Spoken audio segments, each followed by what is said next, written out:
اعوذ باللہ من الشیطان الرجیم، بسم اللہ الرحمن الرحیم۔ السلام علیکم 10th کلاس۔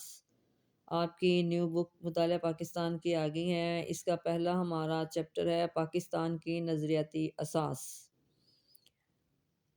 آج ہم سب سے پہلے تدریسی مقاصد۔ اب ہم اس کے پہلے تدریسی مقاصد سے دیکھ لیں۔ تدریسی مقاصد سے مراد وہ اہداف یا مقاصد ہیں جو تدریس کے عمل کے دوران حاصل کیے جانے کے لیے طے کیے جاتے ہیں۔ یہ مقاصد اس بات کی وضاحت کرتے ہیں کہ طلبہ کو ایک خاص مضمون یا سبق کے اختتام پر کیا سیکھنا، سمجھنا یا کرنے کے قابل ہونا چاہیے۔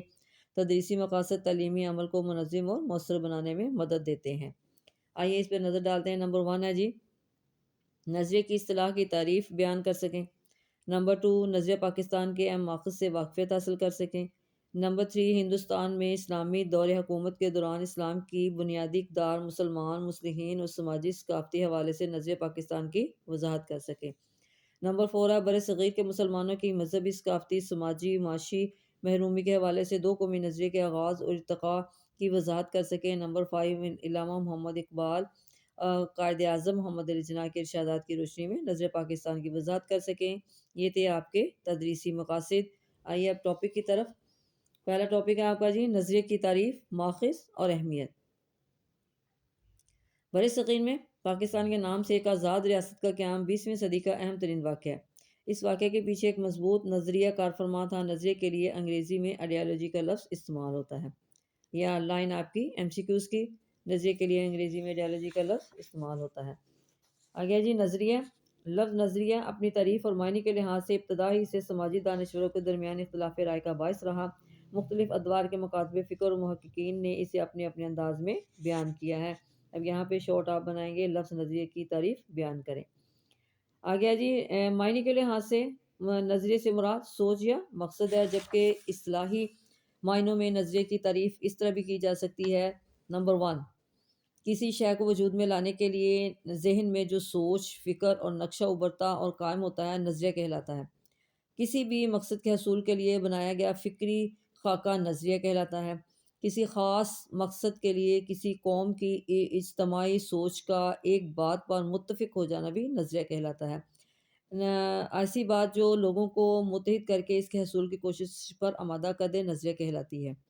اب یہاں پہ یہ جو پوائنٹس دیے ہوئے ہیں، یہاں پہ آپ اس کے اصطلاحی معنوں میں نظریے کی تعریف بیان کریں تو آپ یہ پوائنٹس لکھیں گے۔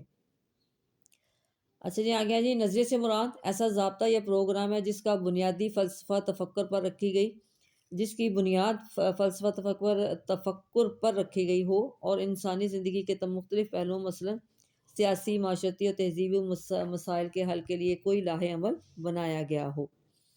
اب اس میں آپ سوال بنائیں گے، نظریے سے کیا مراد ہے؟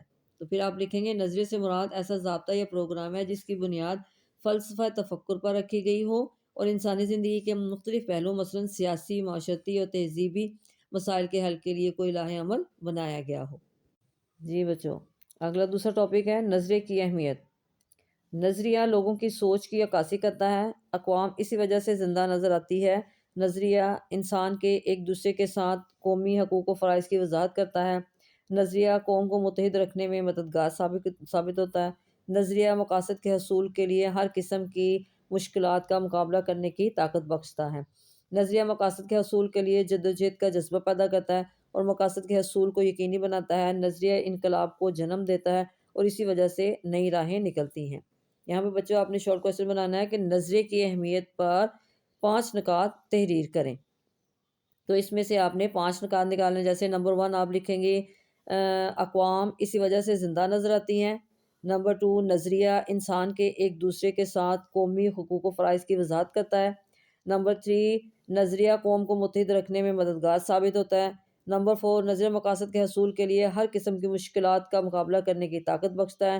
اور نمبر 5 نظریہ مقاصد کے حصول کے لیے جدوجہد کا جذبہ پیدا کرتا ہے اور مقصد کے حصول کو یقینی بناتا ہے۔ اس کے بعد آپ کا آگے کوئی بھی نظریہ فوراً وجود میں نہیں آتا، بلکہ اس کے پیچھے کچھ واقعات کام کر رہے ہوتے ہیں۔ عام طور پر نظریہ معاشرے کے پسماندہ لوگوں میں محرومی کو ختم کرنے کے لیے وجود میں آتا ہے۔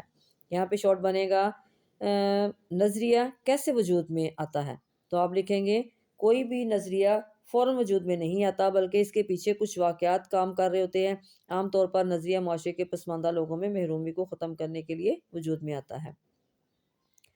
اسے یوں بھی کہہ سکتے ہیں کہ مشکل حالات اور سماجی دباؤ نظریے کو جنم دیتے ہیں، اور معاشرے میں مشکلات کے شکار لوگ اس کی طاقت بنتے ہیں۔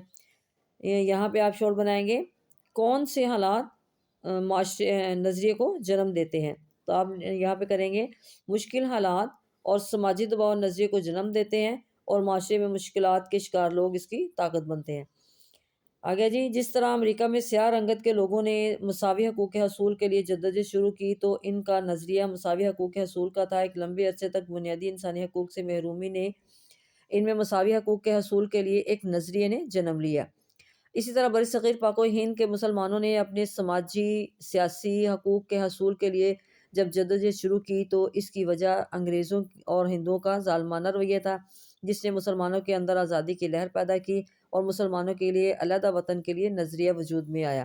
لہٰذا ہم کہہ سکتے ہیں کہ ہر نظریے کے پس پردہ تاریخ، روایات، رسم و رواج، مزاج، نفسیات اور مذہب جیسے عناصر شامل ہوتے ہیں۔ یہ عناصر کسی بھی نظریے کی اہمیت کو اجاگر کرتے ہیں۔ اب یہاں پہ شعور بنائیں گے آپ کہ بر صغیر نے اپنے حقوق کی جدوجہد شروع کی، تو اس کی وجہ کیا تھی؟ تو یہاں پہ آپ آنسر لکھیں گے برصغیر پاک و ہند کے مسلمانوں نے اپنے سماجی سیاسی حقوق کے حصول کے لیے جب جدوجہد شروع کی، تو اس کی وجہ انگریزوں اور ہندوؤں کا ظالمانہ رویہ تھا، جس نے مسلمانوں کے اندر آزادی کی لہر پیدا کی اور مسلمانوں کے لیے علیحدہ وطن کے لیے نظریہ وجود میں آیا۔ آگے آپ لکھیں گے نظریے کے پس پردہ کون سے عناصر ہوتے ہیں، تو آپ لکھیں گے نظریے کے پس پردہ تاریخ، روایات، رسم و رواج، مزاج، نفسیات، مذہب جیسے عناصر شامل ہوتے ہیں۔ یہ عناصر کسی بھی نظریے کی اہمیت کو اجاگر کرتے ہیں۔ آگے تیسرا ٹاپک ہمارا ہے نظر پاکستان کا مفہوم۔ اسلامی نظریہ حیات نظر پاکستان کی بنیاد ہے۔ یہ لائن آپ کی MCQs کی۔ نظر پاکستان سے مراد برصغیر جنوبی ایشیا کے تاریخی حوالے سے مسلمانوں کا یہ شعور تھا کہ وہ اسلامی نظریہ حیات کی بنیاد پر دوسری اقوام سے مختلف ہے۔ ایک موقع پر قائد اعظم محمد علی جناح نے فرمایا تھا کہ پاکستان تو اسی روز وجود میں آ گیا تھا جب برصغیر کا پہلا ہندو مسلمان ہوا تھا۔ اب یہاں پہ آپ نے شعور بنانا ہے کہ وجود پاکستان کے بارے میں قائد اعظم نے کیا فرمایا تھا، تو آپ آنسر میں لکھیں گے کہ قائد اعظم محمد علی جناح نے فرمایا تھا کہ پاکستان تو اسی روز وجود میں آ گیا تھا جب برصغیر کا پہلا ہندو مسلمان ہوا تھا۔ اس کے بعد اگلا آپ نے شعور بنانا ہے نظریہ پاکستان کے حوالے سے قائد اعظم نے کیا فرمایا، تب آپ لکھیں گے نظریے کی تعریف کی روشنی میں نظریہ پاکستان وہ لاہ عمل تھا جس کی بنیاد ایک خاص نظریہ یعنی اسلام پر رکھی گئی تھی، جس کو واضح کرنے کا مقصد اسلام کو ایک تہذیبی، ثقافتی، تمدنی، سیاسی اور معاشی نظام کے طور پر نافذ کرنا تھا۔ اس کے بعد ہے جی کس نظریے کے تحت پاکستان کا قیام کس نظریے کے تحت وجود میں آیا، تو یہاں پہ آنسر لکھیں گے آپ پاکستان کا قیام ایک نظریے کے تحت عمل میں آیا جو نظریہ پاکستان کہلاتا ہے۔ نظریہ پاکستان کی حیثیت پاکستان کے وجود میں روح کی طرح ہے، جس کے بغیر پاکستان کے قیام کا کوئی تصور نہیں کیا جا سکتا۔ تحریک پاکستان کے دوران مسلمانان ہند نے شعوری طور پر ایک نظریے کے تحت آزاد مسلمان مملکت کے قیام کی جدوجہد کی۔ یہاں تک آپ اس کا آنسر لکھیں گے۔